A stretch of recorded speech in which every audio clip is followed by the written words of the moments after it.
आज कोकण पदवीधर मतदारसंघाच्या निवडणूक जी आहे ती निवडणूक 26 तारखेला घोषित झालेली आहे।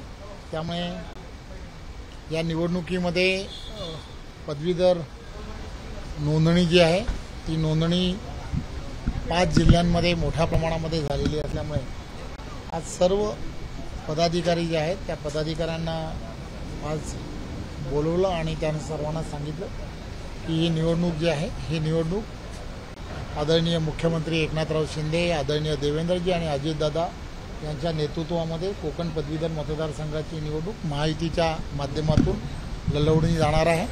त्यामुळे पुन्हा एकदा महायुतीच्या सर्व कार्यकर्त्यांना एकत्र घेऊन आपण सर्वांनी त्या ठिकाणचे असणारे पदवीधर या सगळ्यांपर्यंत पोहोचलं पाहिजे आणि आपण ही निवडणूक जिंकण्याच्या दिशेने जे प्रयत्न करायला हवेत ते प्रयत्न शर्तीचे करायला हवेत असं आज सर्व कार्यकर्त्यांना सूचित केलेलं आहे।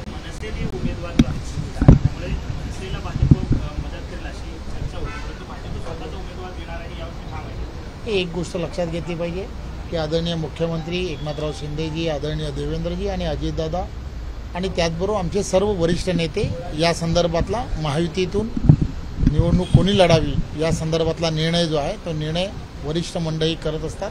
परंतु कार्यकर्त्यांनी सर्वांनी उमेदवार कोणी जरी असला तरी सर्वांनी एकत्रपणे महायुतीच्या उमेदवाराला जिंकवण्यासाठी काम करावं अशा संदर्भातल्या आज सर्वांना सूचना दिलेल्या आहेत। धन्यवाद। एबीपी माझा, उघडा डोळे बघा नीट।